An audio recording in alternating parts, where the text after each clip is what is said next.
जी दोस्तों नमस्कार। मैं डॉक्टर सुनील बिजला आप सबके अपने यूट्यूब चैनल अतुल्य अकादमी पर स्वागत करता हूँ। मित्रों, जैसा कि आप जानते हैं कि हमारी जो क्लासें हैं वो निरंतर आगे बढ़ रही हैं। इस सिलसिले में हमारा जो सफ़र है वो ऋतकाल में पहुँच चुका है और ऋतकाल में हम देव को पढ़ चुके थे और देव के बाद हमारा सफ़र अब उसके आगे निकल रहा है और हम पहुँच चुके हैं सोमनाथ तक।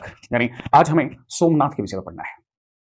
सोमनाथ ऐसे ही अरितकालीन कवि रहे हैं जिन्होंने अपनी रचनाओं में श्रृंगारिकता को तो स्थान दिया ही दिया। सबसे बड़ी बात यह है कि इस व्यक्ति ने 5 जो महत्वपूर्ण ग्रंथों का सृजन किया, वो पांचों महत्वपूर्ण जो ग्रंथ थे, न केवल साहित्यिक काव्य गुण काव्य दोष आदि को प्रस्तुत करने वाले थे, बल्कि रीतकाल में सोमनाथ को स्थापित करने वाले वो 5 महत्वपूर्ण ग्रंथ इनके दिखाई देते हैं। तो आइए समझते हैं आज सोमनाथ के विषय में और जानते हैं कि सोमनाथ कौन थे और सोमनाथ ने क्या क्या लिखा था, क्योंकि इससे ज्यादा कुछ और नहीं पूछा जाता।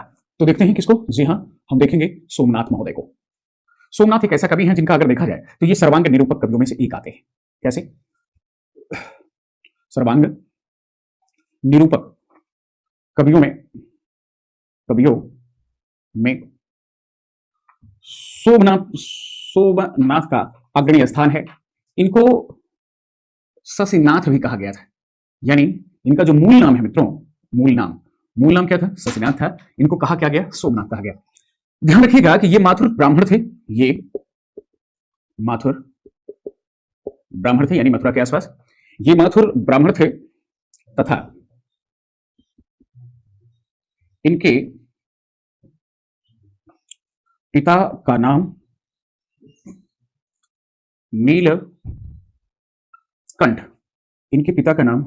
नीलकंठ था और नीलकंठ जी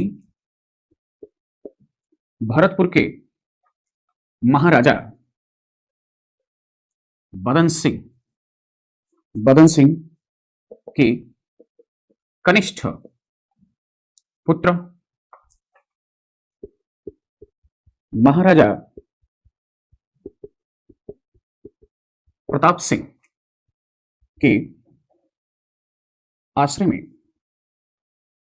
रहते थे। तो कहने का तात्पर्य यह हुआ कि सोमनाथ भी इनका आश्रय प्राप्त किए थे। अगर कभी सोमनाथ के आश्रयदाता से आपसे प्रश्न पूछे कि भाई सोमनाथ या शशिनाथ के आश्रयदाता कौन थे, तो आप बता देंगे कि कौन था? जी हाँ, राजा प्रताप सिंह, जो किसके कनिष्ठ पुत्र थे? बहुत सही कह रहे हैं, बदन सिंह के, जो कि भरतपुर के राजा हुआ करते थे। चलो ये तो आप बता दो। दूसरा प्रश्न आपसे पूछ सकता है कि शशिनाथ किसका उपनाम था, तो आप बता देंगे कि शशिनाथ किसी और का नहीं, सोमनाथ का नाम था। अब देखिए महत्वपूर्ण बात अब क्या है कि इनके हम ग्रंथों की बात कर लेते हैं। अगर हम इनके ग्रंथों में बात करें तो सबसे महत्वपूर्ण है रस पीयूष निधि। रस पीयूष निधि एक ग्रंथ हुआ। दूसरा श्रृंगार विलास।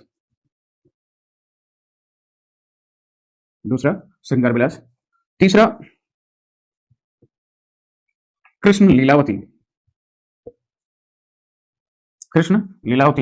और चौथा हम देखें तो पंचाध्यायी। और पांचवा हम देखें तो मिल जाता है सुजान विलास। कहीं कहीं और इसको देख लें और माधव विनोद। तो इनके ग्रंथों को लेकर के थोड़ा सा विवाद है। तो कुछ लोग माधव विनोद और सुजान विलास को एक ही मान लेते हैं, कुछ लोग अलग अलग मानते हैं, जो कि अलग है ही। तो कुछ लोग जो है इनकी रचना पंचाध्यायी नहीं मानते, यानी 5 ही ग्रंथ कहते हैं तो पंचाध्यायी हटा देते हैं। तो हमें ऐसे देखना है कि 6 ग्रंथ हैं, केवल 5 से क्यों काम चलाना। तो 5 मुख्यतः माने जाते हैं, लेकिन आपके सामने देखिए 1 2 3 4 5 और ये 6 रचनाएं हैं। तो मित्रों ये महत्वपूर्ण इनके जो है 5 या 6 दोनों लिख लीजिएगा, 5 या 6 ग्रंथ मौजूद हुए। इन्हीं ग्रंथों के आधार पर इनकी कीर्ति का जो पताका है वो फहराता रहा। ठीक है, इसमें यानी ताश पंचाध्यायी में कृष्ण भक्त कवियों की तरह रास लीला का वर्णन है। कृष्ण भक्त कवियों की तरह रास लीला का वर्णन किसमें है? पंचाध्यायी में। रस पीयूष निधि की बात कर लें तो देखें, इस रचना का उद्देश्य सुकुमार बुद्धि पाठकों के लिए काव्य शास्त्र की सामग्री उपलब्ध कराना था। इसका जो उद्देश्य था इस रचना करने का वो ये था कि जो सुकुमार बुद्धि यानी को छोटे छोटे लोग हैं जो पढ़ना तो चाहते हैं लेकिन मिल नहीं रही है, उनको काव्य शास्त्र से परिचय कराने हेतु इन्होंने इस रस पीयूष नामक रचना को लिखा था। अपने विवेचन में इन्होंने, इसको आगे उसी में रस पीयूष में लिख देते हैं, अपने विवेचन में इन्होंने जिस ध्वनि रसवाद की स्थापना की है उसका निर्वाह अपने काव्य में अत्यंत मनोयोग के साथ कर दिखाया है। ठीक है, अपने विवेचन में इन्होंने जिस ध्वनि रसवाद की स्थापना की है उसका निर्वाह अपने काव्य में भी इन्होंने किया। ऐसा नहीं कि जो उपदेश दिया उन्होंने वो केवल लोगों को सीखने के लिए, लोगों को पढ़ने के लिए, लोगों के लिए लिखा, बल्कि इस व्यक्ति ने क्या किया, अपने भी काव्य में, अपने भी जीवन में उन सारी बारीकियों और रस के संबंधित या ध्वनि से संबंधित जो तत्व होते हैं, ध्वनिवाद क्या कहता है, ध्वनि संप्रदाय में किस किस मूल तथ्यों का प्रकटीकरण या स्पष्टीकरण आवश्यक है, वो सारी चीजों को उन्होंने यहाँ पर स्पष्ट किया। मित्रों, रसवाद जहां तक बात किया जाए तो रसवाद में क्योंकि ज्यादातर जो रीतकालीन कवि हैं वो ज्यादातर जितने हैं वो सब के सब रसवादी हैं। क्यों? क्योंकि ज्यादातर का मानना था, यही कारण है कि कुछ लोगों ने इसको श्रृंगार काल, रीतकाल को श्रृंगार काल भी कहा और कुछ लोगों ने अलंकार काल भी कहा। तो श्रृंगार काल और अलंकार काल लेकर के जो द्वंद्व था मिश्र बंधुओं ने, चूंकि अलंकृत काल मतलब अलंकृत का मतलब ही होता है अलंकार, तो अलंकृत काल यानी अलंकार काल कह के उन्होंने, मिश्र बंधुओं ने इस बात की पुष्टि की थी कि इस काल को अलंकार काल कहा जा सकता है। लेकिन अगर आप देखें समस्त विवेचनों से तो ज्यादातर जो विद्वान है, साहित्यकार हैं, कवि हैं एवं आचार्य हैं, ये सभी जो आचार्य कवि और जितने भी इस समय के आप लेखक या कवि पढ़ रहे हैं, सारे के सारे ज्यादातर जो है किसके कैसे हैं, वो रसवादी हैं। चाहे आपने देव को पढ़ा, चाहे आपने चिंतामणि को पढ़ा, चाहे आप कुलपति मिश्र को पढ़ लिए, तो ये सभी जो थे ये सब के सब रसवादी थे। तो कहने का तात्पर्य है कि ज्यादातर जो विद्वान थे वो रसवादी थे। आगे जैसे ही हम बढ़ेंगे पा जाएंगे श्रृंगार रस पर, बिहारी के यहाँ भी हम देखेंगे श्रृंगार और भक्ति का ऐसा मेल दिखाई देता है जो सर्वोच्च मनुष्य को भी अपनी बहाव में बहा ले जाए। मित्रों, इसके भी आगे आप बढ़ेंगे तो घनानंद की बात कर लें, आप बोधा की बात कर लें, आप आलम की बात कर लें, आप ठाकुर की बात कर लें, वियोग श्रृंगार का ऐसा तात्विक विवेचन किया है, कहा जाता है सुचिंतावाद के प्रथम कवि कह दिया है रामचंद्र शुक्ल ने। तो कहने का तात्पर्य यह है कि श्रृंगारिकता का प्रभाव हमें ज्यादा दिखाई देता है। रामचंद्र शुक्ला कह रहे थे ना, रामचंद्र शुक्ला ने साफ शब्दों में कहा है कोई चाहे रीतिकाल को श्रृंगार काल भी कह सकता है। यही कारण है कि विश्वनाथ प्रसाद मिश्र ने इनकी कही हुई बात का अनुसरण करते हुए रीतिकाल को श्रृंगार काल भी कहा था। मेरे भैया, मेरे स्वजन, ध्यान दीजिएगा, यही बात है कि ज्यादातर विद्वान जो है हमें रसवाद से संबंधित नजर आते हैं। मित्रों, इससे ज्यादा सोमनाथ के विषय में कुछ भी नहीं मिलता। एक आध पंक्ति इनकी पूछी जाती है, उसको हम आपको पीडीएफ में प्रोवाइड करा देंगे। चलिए, यहीं पर समाप्ति हुई सोमनाथ नाथ, बढ़ते हैं कुछ और कवि को लेकर। मित्रों, अब हम अगले कवि की हेडिंग डालिए भिखारीदास। भिखारीदास एक ऐसा व्यक्तित्व जिसने न केवल ब्रज भाषा में तुक का प्रयोग सबसे पहले किया, बल्कि ये एक ऐसे व्यक्तित्व थे जिन्होंने अपनी रचनाओं में अपने उपस्थित समस्त कवियों का विवेचन कर दिया था। और साथ ही साथ भिखारीदास का जो विवेचन अगर देखा जाए, इनका अगर जन्म देखा जाए तो इनका जन्म हुआ था प्रतापगढ़ के टोंगिया नामक जिले में, प्रतापगढ़ जिले के टोंगिया नामक स्थान पर, जहां पर हिंदूपति के जो हिंदूपति थे इनके आश्रयदाता थे। प्रतापगढ़ के जो नरेश हुआ करते थे, उनके हिंदूपति के जो अनुज थे, छोटे भाई थे, वो इनके आश्रयदाता थे। और यहाँ से ही कहा जाता है कि कई पत्रिकाओं का सृजन विदेशों में भी हुआ करता था राजा के द्वारा। तो वहीं पर भिखारीदास का जन्म हुआ था और भिखारीदास ने बहुत सी नवीन चीजें ब्रज भाषा में लाने का कार्य किया। तो आइए आज इन्हीं भिखारीदास के बारे में हम तात्विक विवेचन करते हैं। उसका कारण है कि भिखारीदास जब पैदा हुए उसके पहले ही उनको साहित्यिक घराना प्राप्त हो चुका था। इनके प्रपितामह और पितामह साथ में जितने भी लोग हुए, इनका यहाँ तक पुत्र तक, यानी पुत्र तक भी साहित्यकार हुए। तो यानी एक कह सकते हैं कि परंपरा जो सुदृढ़ चली आ रही है वो इनको प्राप्त हुई। इनके परदादा भी जो है वो साहित्यकार थे, उन्होंने साहित्यिक रचनाएं की थी। तो इनके पिता भी लेखक थे, कवि थे, और ये भी हुए, इनके पुत्र भी हुए, इनके भाई भी हुए। यानी सभी एक पारिवारिक घराना जो था वो साहित्यकार था। साहित्य की अच्छी सबकी पकड़ थी। तो भिखारीदास को अगर ऐसे गुण मिले ये कोई बहुत बड़ी बात नहीं थी, क्योंकि विरासत में मिली हुई चीजों को ही इन्होंने आगे बढ़ाया। तो आइए बढ़ते हैं, आज एक और बेहतरीन व्यक्तित्व से मिलते हैं। जी हाँ, नाम है भिखारीदास। क्या नाम है? जी हाँ, नाम है भिखारी, लेकिन इन्होंने सबकी इच्छा को निश्चित तौर पर स्पष्ट कर दिया और सबकी इच्छा को पूर्ण किया। मित्रों, आइए हम इनके जन्म को समझते हैं और देखते हैं कि कैसे इनका जन्म हुआ। कैसे का मतलब कहाँ इनका जन्म हुआ। अगर देखें तो इनका जन्म जो है 18वीं शताब्दी में हुआ। कुछ लोग कहते हैं कि 1760 ईस्वी में ये मौजूद रहे, तो इसलिए जो है 18वीं शताब्दी जो है हुआ। अब अगर हम 18वीं शताब्दी में इनका समय बताते हैं तो हम जरा स्थान देख लें कि इनका स्थान क्या है। इनका स्थान देखें तो बताया जाता है कि इनका स्थान टोंगिया नामक स्थान इनका जन्म स्थान रहा है, जो कि प्रतापगढ़ में पड़ता है। और ये प्रतापगढ़ कहीं और नहीं बल्कि उत्तर प्रदेश में भी पड़ता है। एक राजस्थान का भी प्रतापगढ़ है, वो भी एक जिला है राजस्थान में। अगर आप लोग नहीं जानते हैं तो हमारा परिचय वहीं से कर ले।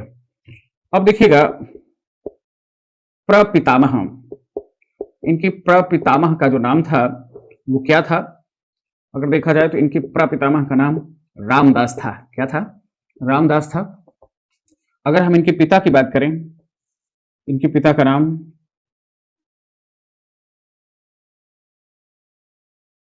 कृपाल दास था।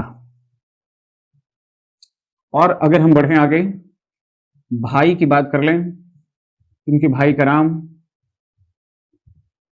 चैतन्य दास था। पुत्र की बात करें, इनके पुत्र का नाम अवधेश लाल था। और हम पौत्र की बात करें,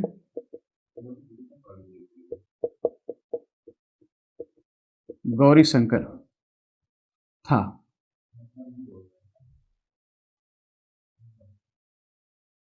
उपनाम जो है भिखारी दास का क्या था? दास। इनको दास नाम से जाना जाता था। मित्रों, आश्रयदाता, इनके जो आश्रयदाता हैं वो कौन थे भाई? अभी बताए थे, हिंदूपति, प्रतापगढ़, नरेश, पृथ्वी सिंह के अनुज, इनके आश्रयदाता थे। हिंदूपति जो प्रतापगढ़ के नरेश थे, पृथ्वी सिंह के अनुज जो थे वो इनके आश्रयदाता थे। अगर हम इनके ग्रंथों की बात करें, अगर इनके हम ग्रंथों की बात करें तो इसमें नंबर 1 काव्य निर्णय, श्रृंगार निर्णय,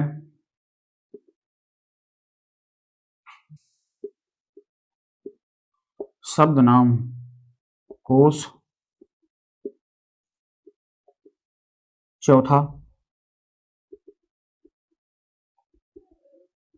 छंदोर्णव पिंगल,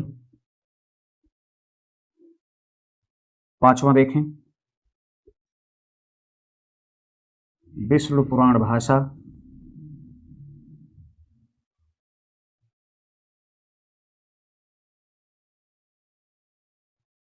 शतरंज शतिका,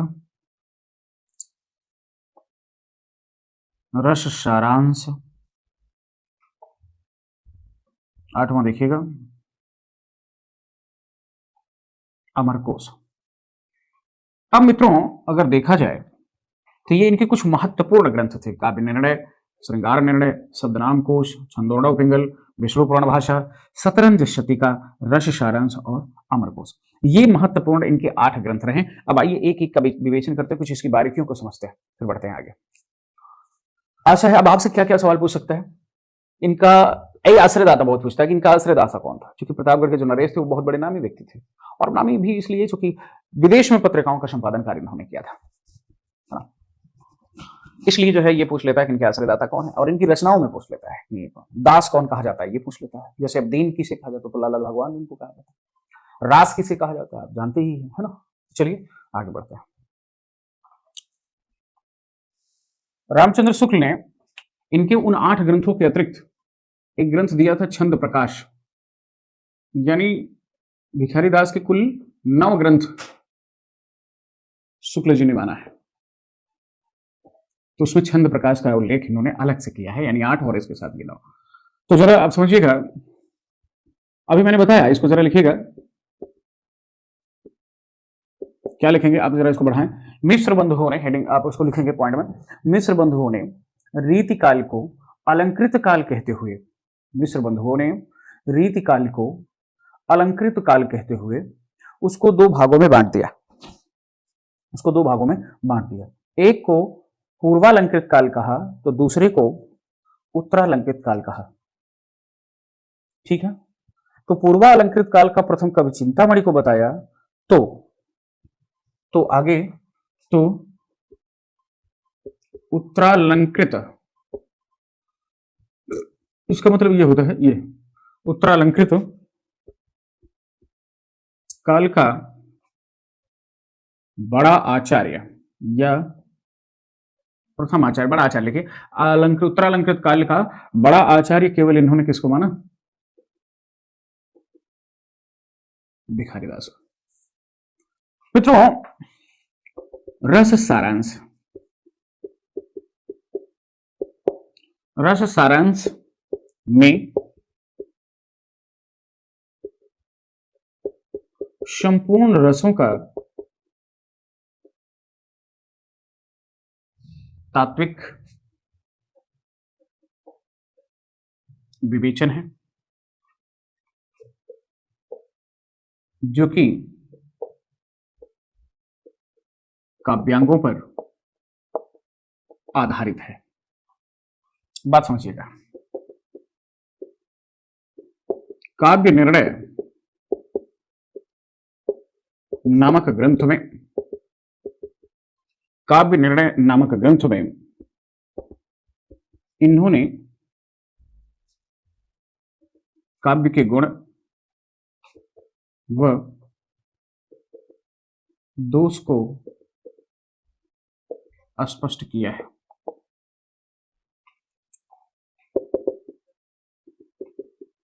श्रृंगार निर्णय वैसे तो रस का विवेचन है, पर श्रृंगार रस का को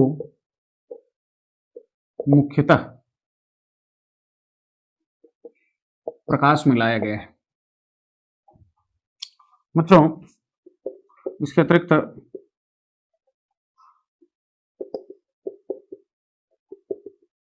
छंदोरण व पिंगल,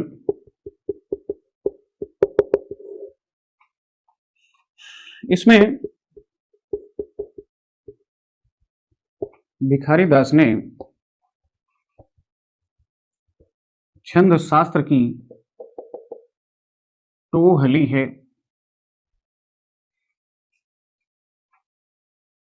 और आपको मैं कुछ और चीजें बताऊं, बेहतरीन चीजें बताऊं। काव्य निर्णय में यहां लिख दे रहा हूं, आप उसको वहीं लिखेंगे, यहां से ऐसे। काव्य निर्णय में 25 उल्लास हैं, यानी भेद हैं, है ना। और इसमें भी यह जो रचना है ना, महत्वपूर्ण क्या है, यह रचना हिंदूपति के नाम पर समर्पित है। मित्रों, भिखारीदास, माफ करें, भिखारीदास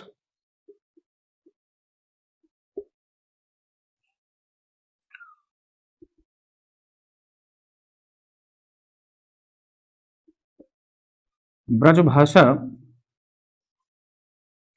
के क्षेत्र में सर्व प्रमुख विशेषता क्या भाई? तुक है। तुक को सर्वप्रथम काव्य का अंग भिखारीदास ने ही बनाया था, इस बात को जानते रहिएगा। तुक को काव्य का अंग सबसे पहले अगर किसी ने बनाया था तो वो भिखारीदास ने बनाया था। इतनी बात क्लियर हुई। अब आपसे क्या क्या प्रश्न पूछ सकता है? तुकबंदी की शुरुआत किसने की? तो भिखारीदास ने। किस भाषा में की? तो ब्रज भाषा में की। काव्य निर्णय कितने उल्लासों, भागों, अंकों, खंडों में है, जरा बताएंगे तो आप 25 बताएंगे। इसमें किस चीज का विवेचन है? जी हाँ, गुण व दोष का विवेचन है। और ये किसके आश्रय, किसके नाम पर अर्पित है? तो हिंदू पद के नाम पर अर्पित है। ठीक है। छंदो वर्णों में क्या है? तो छंद का वर्णन है। श्रृंगार रस में क्या है? तो श्रृंगारिकता का, श्रृंगार रस को श्रेष्ठ मानते हुए उसको रसों का राजा कहा गया है। रस सारांश में क्या है कि संपूर्ण रसों का तात्विक विवेचन प्रस्तुत किया गया है। मिश्र बंधुओं ने अलंकृत काल का सबसे बड़ा कवि किसे बताया? उत्तर अलंकृत काल का सबसे बड़ा कवि किसे बताया? आचार्य किसे बताया? तो भिखारीदास। तो पूर्वालंकृत काल का सबसे बड़ा आचार्य कौन है? तो चिंतामणि।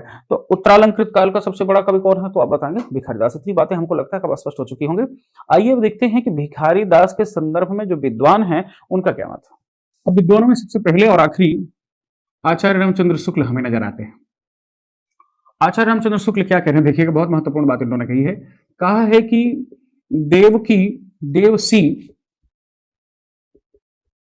ऊंची आकांक्षा, देवसी ऊंची आकांक्षा या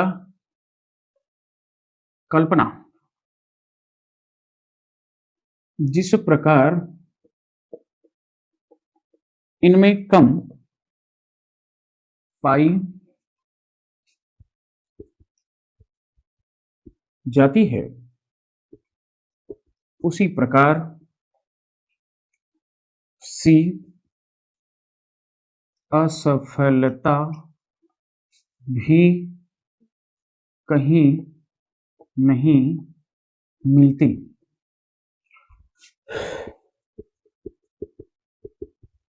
जिस बात को ये जिस ढंग से चाहे वह ढंग बहुत विलक्षण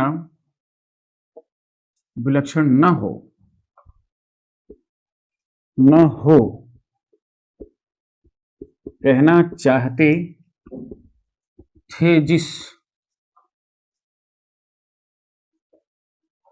बात को वे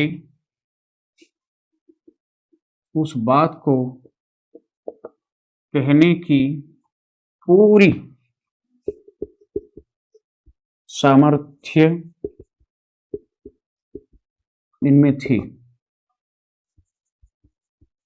दास जी ऊंचे दर्जे के कवि थे।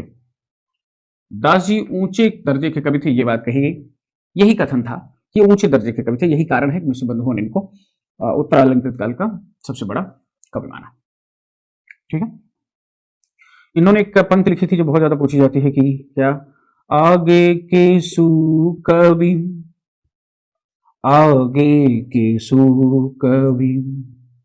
रीझी हैं, आगे के सुकवि रीझी है तो कविताई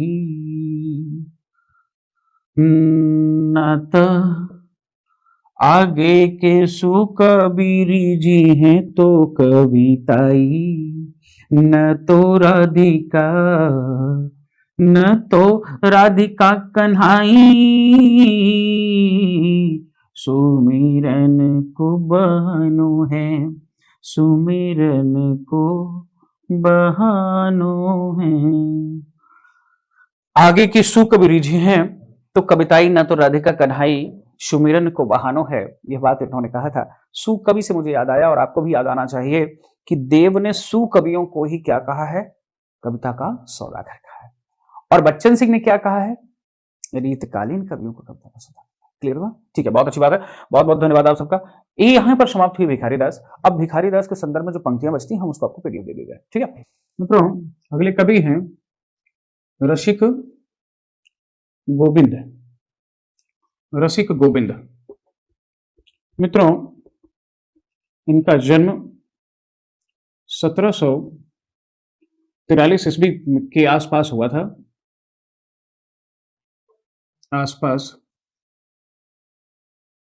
था। ये जो है राजस्थान के जयपुर नगर में नाटाणी गोत्रीय खंडेवाल वैश्य परिवार से थे। निम्बार्क संप्रदाय की हरब्यासी गद्दी की परंपरा के बहुत इंपॉर्टेंट है मित्रों, सर्वेश्वर शरण देवाचार्य। सर्वेश्वर शरण देवाचार्य को अपना गुरु बनाया। मित्रों, रसिका गोविंद का निधन यानी कि मृत्यु वृंदावन में 1828 ईस्वी में हुई। हम अगर इनके ग्रंथों में बात करें तो इनका जो ग्रंथ है वो है रामायण सूचनिका। अगले ग्रंथ की बात करें तो है कलिजुग रासो। मित्रों और देखें तो है अष्टदेश भाषा। अगली रचना देखें तो हमको मिलती है जुगल रस माधुरी। रसिक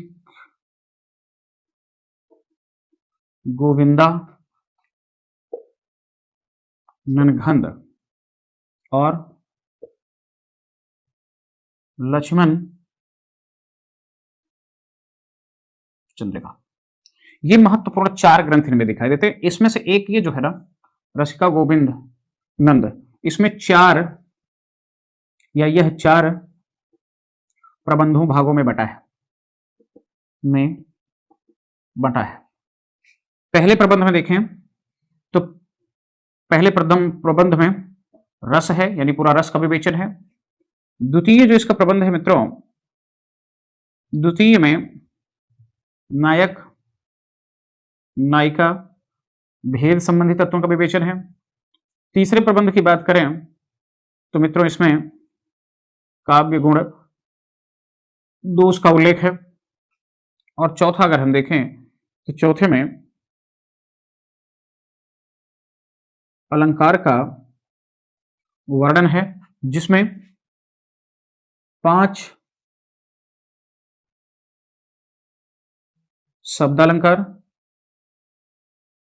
के तथा 123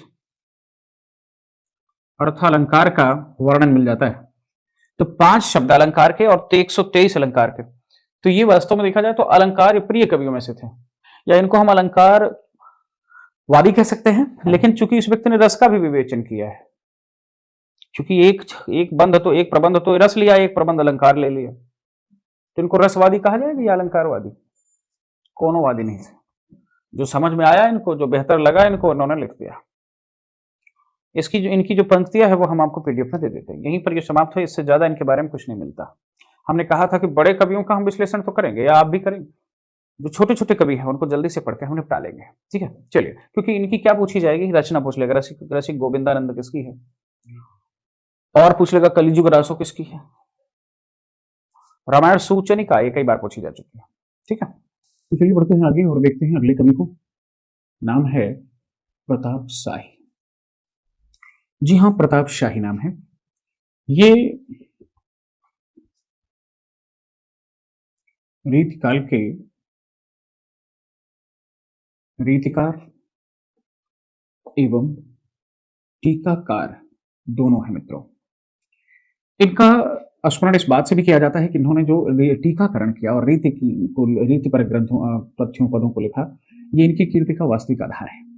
वास्तव में देखा जाए तो ये बुंदेलखंड निवासी रत्नेश बंदीजन के पुत्र थे तथा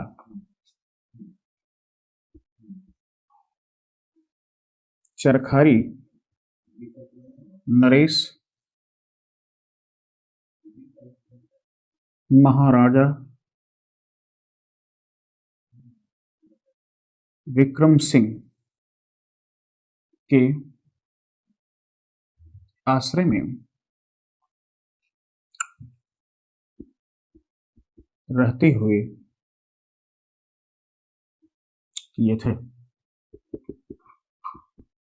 शिव सिंह सेंगर ने इन्हें पन्ना के महाराज छत्रसाल का आश्रय प्राप्त था ऐसा कहा है। अगर हम इनका रचना काल देखें कि भाई इन्होंने कितने से कितने समय में रचना काल इनका ठहरता है, तो हम पाते हैं कि ये 1823 से लेकर के 1843 ईस्वी तक, ये जीवन काल नहीं रचना काल यानी जब इन्होंने रचना की थी के बीच माना जाता है।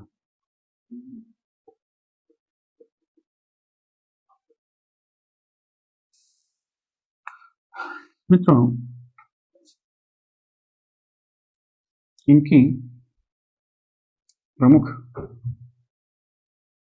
रचनाओं में सन 1825 ईस्वी में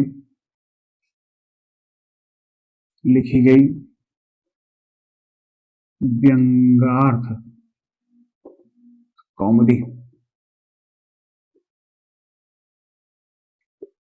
1829 में लिखा गया काव्य विलास, जय सिंह प्रकाश अगला ग्रंथ, श्रृंगार मंजरी, श्रृंगार शिरोमणि और अलंकार चिंतामणि।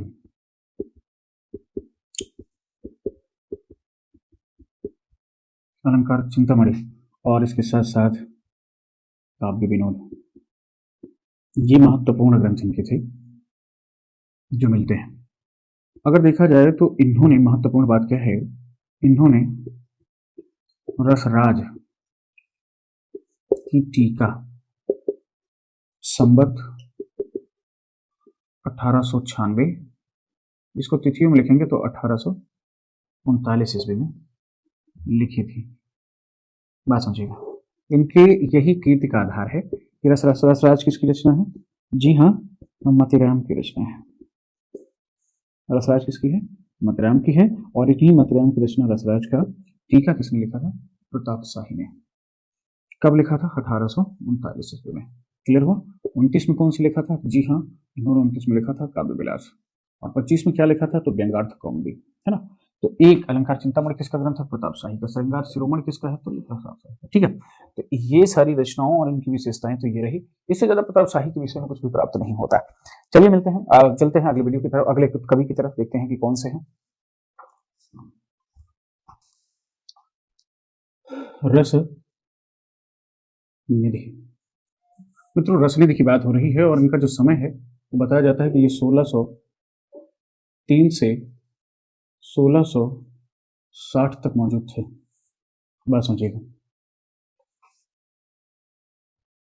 इनका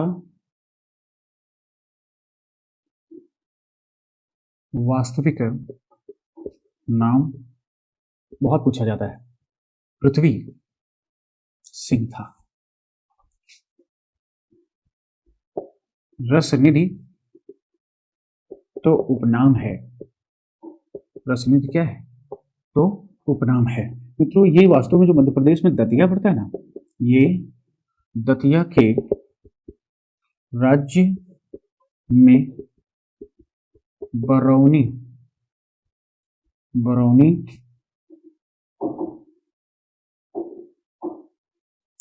इलाके के जागीरदार थे। मित्रों, इनका संपर्क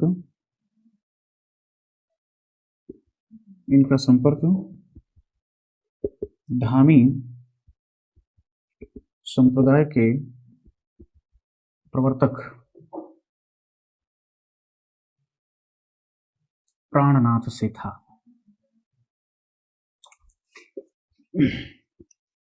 इनके लिखे या इनके द्वारा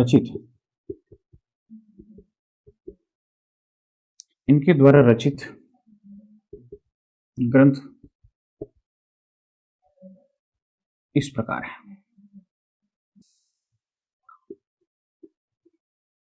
रतन हजारा,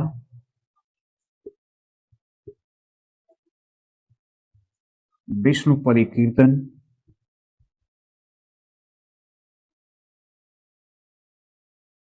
कवित्त, अरिल,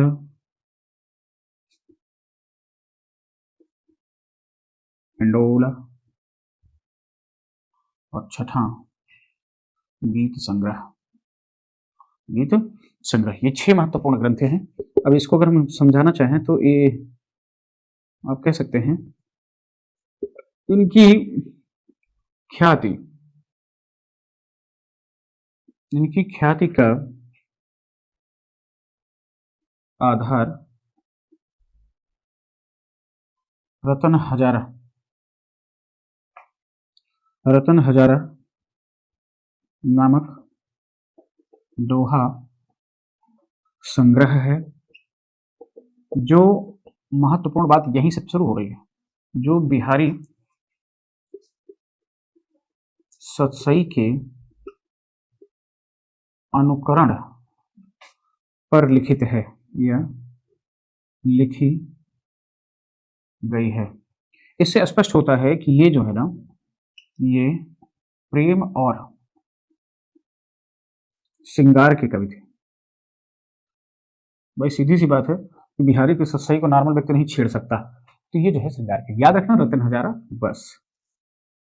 क्योंकि ये जो है इन्होंने रतन हजारा को किसके आधार पर लिखा था, तो आप बता सकते हैं कि इन्होंने लिखा था बिहारी सतसई के आधार पर। तो ये बात बहुत इंपॉर्टेंट है कि इनका मूल नाम पूछ लेता क्या था, तो पृथ्वी सिंह था, और इनका उपनाम क्या था, तो रसनिधि था। ये कहाँ के रहने वाले थे, तो दतिया के, और ये किस संप्रदाय में थे, तो धामी संप्रदाय के प्रवर्तक प्राणनाथ से इन्होंने शिष्यता ग्रहण की थी। तो ये बात आप लोग बिल्कुल बेहतर ढंग से जानते रहिएगा, इससे ज्यादा कुछ भी नहीं पूछेगा, ये मेरा दावा और वादा दोनों है, ठीक है। चलिए फिर बढ़ते हैं आगे। पंक्तियां जो है वो हम आपको पीडीएफ में दे रहे हैं, चिंता न करें। मतलब एक कवि और बहुत महत्वपूर्ण आगे, जी हाँ, बहुत तेजी से आप लोगों को इंतजार रहा होगा। जी बिल्कुल सही कह रहे हैं, मोतीराम। इनके जन्म के संदर्भ में बात करें तो इनका जन्म बताया जाता है कि 1604 में, और ये 1701 ईस्वी तक मौजूद थे, ऐसा कहा जाता है।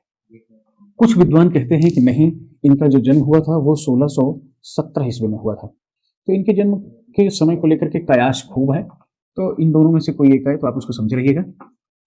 जी हाँ, इनका जो जन्म है, अगर हम समय की बात करें तो उनमें दोनों से कोई एक ले लेते हैं। जी हाँ, 1617 ईस्वी में इनका जन्म हुआ था। अगर हम स्थान की बात करें तो आप सब जानते हैं इनका स्थान टिकवा यानी चिंतामणि के ही घर के तो थे, चिंतामणि बड़े भाई थे। टिकवापुर, कानपुर, टिकवा कानपुर लिखो, टिकवा क्या, कानपुर उत्तर प्रदेश में इनका जन्म हुआ था। जी हाँ, इनके पिता का नाम क्या था, बिल्कुल सही कह रहे हैं, रत्नाकर त्रिपाठी था। और इनके भाइयों की बात हम कर लें तो भाई में कौन कौन थे, एक आप जानते हैं कि चिंतामणि महोदय थे, चिंतामणि थे, भूषण थे और जटाशंकर थे। तो ये 3 भाई इनके हुआ करते हैं। चलिए थोड़ा और देख लेते हैं भैया। अब हम इनके आश्रयदाता की बात कर लेते हैं। आश्रयदाता, क्योंकि इन्होंने भी 3-4 आश्रयदाता को अपनाया था। तो एक और देख लें, पहला तो भाव सिंह हांडा, ये इनके आश्रयदाता थे। ज्ञान चंद्र इनके आश्रयदाता थे। जहांगीर इनके आश्रयदाता थे। स्वरूप सिंह बुंदेला इनके आश्रयदाता थे।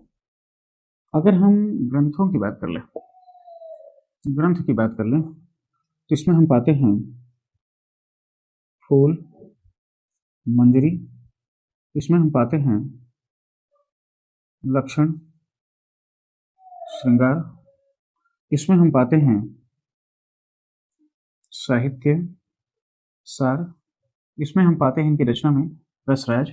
इसके अतिरिक्त अगर हम देखें तो महत्वपूर्ण रचना है ललित ललाम, ध्यान दीजिएगा। और इसके साथ साथ इनकी रचना है अलंकार पंचाशिका, अलंकार पंचाशिका।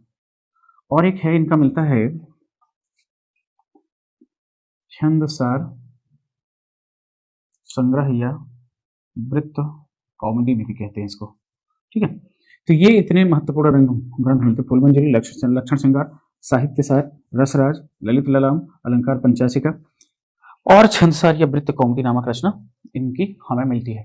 मित्रों, इनके संदर्भ में कहा जाता है कि ये जो है अलंकारवादी थे। तो आइए देखते हैं कि कैसे क्या क्या विवेचन है और क्या महत्वपूर्ण चीजें हैं जो हमें जानना चाहिए। आशा है कि बातें आपको समझ में आएंगी, मेरे तो समझ में आ गया होगा। इन सारी चीजों में आपसे पूछा क्या जा सकता है, ये किसके भाई थे, ये समझ में आ सकता है, ये कौन से वादी थे, तो अलंकारवादी थे। ये चीज बहुत विशेष ध्यान से रखिएगा। चलिए बढ़ते आगे।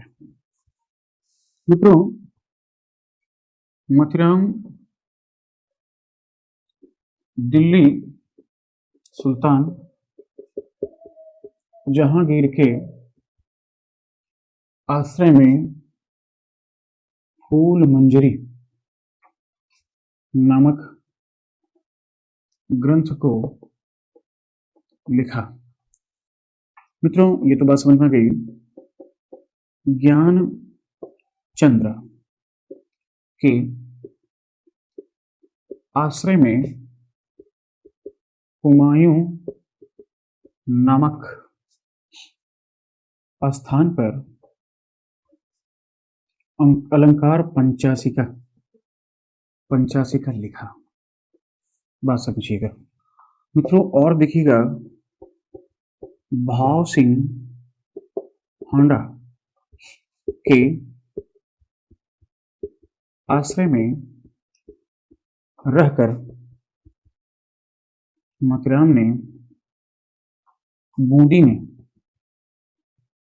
ललित ललाम नामक ग्रंथ को सृजित किया। यानी ललित ललाम किसके, भाव सिंह हांडा के आश्रय में। ज्ञानचंद्र के आश्रय में क्या, तो आप कह सकते हैं अलंकार पंचाशिका को। फूल मंजरी को किसके अंतर्गत किया था, किसके आश्रय में, तो जहांगीर के आश्रय में। इतनी बात में समझ में आ रही, बहुत ढंग से समझ में आनी चाहिए, क्योंकि मैं अलग अलग इसीलिए लिख रहा हूँ। देखिएगा, स्वरूप सिंह बुंदेला, नाम सुना होगा, स्वरूप सिंह बुंदेला के आश्रय में बुंदेलखंड नगर में वृत्त कौमुदी या इसको क्या कहा था, छंद सार संग्रह को लिखा इन्होंने। बुंदेलखंड में रहते हुए किसके आश्रय में, स्वरूप सिंह बुंदेला के आश्रय में इन्होंने वृत्त कौमुदी लिखा। मित्रों, भोगनाथ के आश्रय में मोतीराम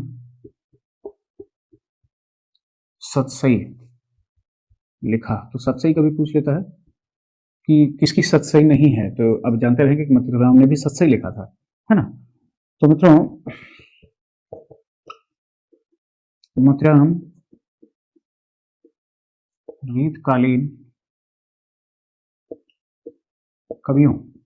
रीतकालीन कवियों में श्रृंगार रस निरूपक कवि हैं। यही कारण है इनको रसवादी नहीं कहा जाता, क्योंकि सारे रस को ये मानते नहीं, केवल श्रृंगार रस को ही मानते हैं। निरूपक कवि हैं। इनकी प्रसिद्धि का आधार ग्रंथ रसराज रसिक जनों का कंठाहार है। मित्रों,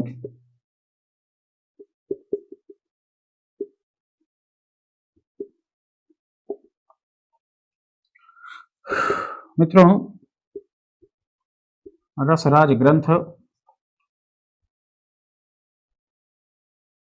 किसी भी राजा के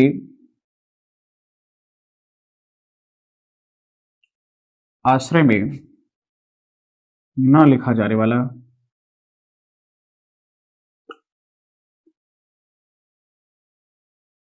ग्रंथ है। और यह रचना मोतीराम के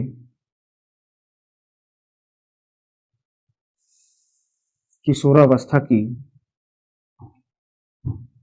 रचना है। तो ये कह सकते हैं कि ये जो इनकी कीर्ति का आधार था वो क्या था। जी हाँ, बिल्कुल सही कह रहे हैं, रसराज था। और इनके जीवन की जो है वो प्राक किशोरावस्था की रचना थी। और ये किसी राजा के आश्रय में नहीं लिखा था, इन्होंने स्वतंत्र होकर के लिख दिया था। बात समझिएगा। चलेंगे,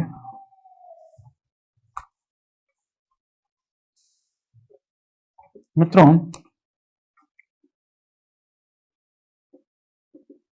फूल मंजरी मोतीराम की पहली रचना है जो आगरे में लिखी गई थी। ऐसा नहीं कि आगरे में लिखने वाली पहली रचना, इनके जीवन की पहली रचना है।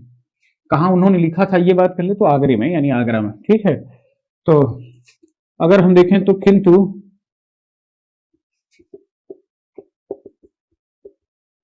बच्चन सिंह ने रसराज को मोतीराम की पहली रचना माना है।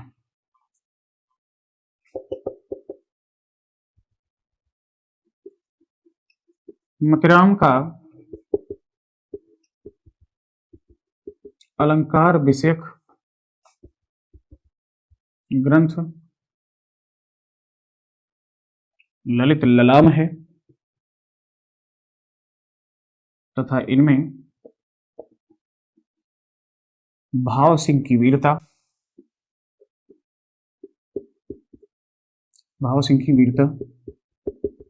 एवं दान की प्रशंसा की गई है।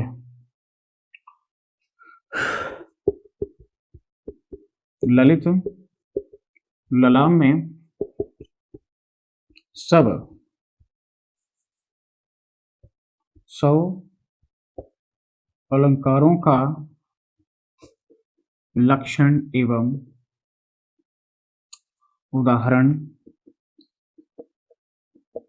दिया गया है। बात समझिएगा, तो ललित ललाम में क्या है, 100 अलंकारों का विवेचन किया गया है। समझिएगा मित्रों, तो वृत्त कौमुदी इनका जो छंदसार था ये छंद विषयक था। अब इनके बारे में हम देखते हैं शुक्ल के विचार क्या है, यानी आचार्य रामचंद्र शुक्ल ने इनके विषय में क्या कहा। कहा कि मोतीराम की सी रस स्निग्ध और प्रसादपूर्ण भाषा रीति का अनुसरण करने वालों में बहुत ही कम मिलती है। यानी कहा इन्होंने कि रस की स्निग्ध और प्रसादपूर्ण भाषा रीति का अनुसरण करने वालों में बहुत ही कम मिलती है, जैसे कि मोतीराम के से, यानी मोतीराम के समान ऐसा कोई रस का वास्तविक और प्रसादपूर्ण भाषा, यानी प्रसादपूर्ण मतलब एकदम शांतपूर्ण जिसे कहते हैं, भाषा का रीति अनुसरण किसी और में नहीं मिलता। ये तो केवल और केवल कहाँ मिलता है, मोतीराम मिलता है। दूसरा कहते हैं कि इनका सच्चा कवि हृदय था। यदि समय की प्रथा के अनुसार रीत की बंधी लकीरों पर चलने के लिए ये विवश न होते तो अपनी स्वाभाविक प्रेरणा से लिखते तो और भी स्वाभाविक और सच्ची अनुभूति दिखाते, इसमें कोई संदेह नहीं। मित्रों, ये बात कहा इन्होंने कि इनका सच्चा कवि हृदय था, यानी बाकी कवि झूठे थे। यदि समय की प्रथा के अनुसार रीत में बधी लकीरों पर चलने के लिए, ये विवश कौन किया था कि आप रीत पर ग्रंथ लिखिए। धन्य है शुक्ला जी और उनका मंतव्य। विवश न होते तो अपनी स्वाभाविक प्रेरणा से लिखते। अरे लिखे हो तो अपनी स्वाभाविक प्रेरणा से। घनानंद क्या बेवकूफ थे? क्या घनानंद इस रीतियों में नहीं आते? क्या बिहारी इन रीतियों में नहीं आते? लेकिन उन्होंने नहीं लिखा। कौन विवश कर दिया था इनको? रामचंद्र शुक्ला का अपनी खोपड़ी की उपज है। प्रेरणा से लिखते तो और भी स्वाभाविक और सच्ची अनुभूति दिखाते, इसमें कोई संदेह नहीं। सच्ची अनुभूति ही तो लिखाना कवि का कर्म होना चाहिए, उसमें उचित उपदेश का भी मर्म होना चाहिए। केवल मनोरंजन ही कवि का न कर्म होना चाहिए। तो यहाँ तो मनोरंजन क्या है, बांधे जा रहे हो रीतियों में और उसके पचड़ों में। अरे स्वतंत्रता पूर्वक कुछ लिखो, जो लिखना हो तो वो अपने आप स्वाभाविक रूप से प्रकट हो जाएगा। चलिए अब देखते हैं कि मतराम के ऊपर लिखे विद्वानों ने लिखे गए ग्रंथों को देख लेते हैं, कौन कौन विद्वान इनके ऊपर कैसे कैसे और कौन कौन सा ग्रंथ लिखा।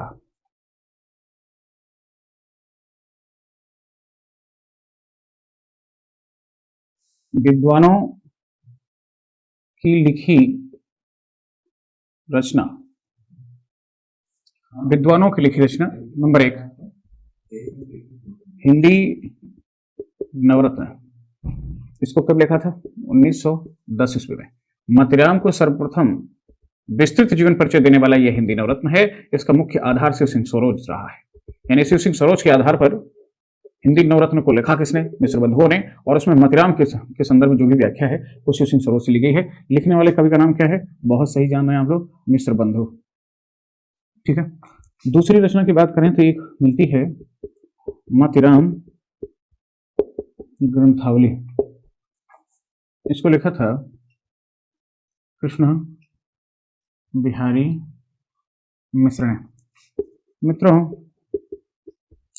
मातीराम कवि और आचार्य, चूंकि दोनों थे ये, इसको लिखा था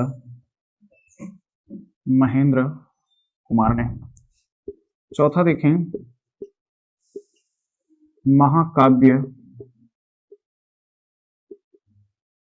मातीराम, इसको लिखा किसने? त्रिभुवन सिंह ने। बात को समझिएगा। तो ये कुछ महत्वपूर्ण ग्रंथ लिखे गए।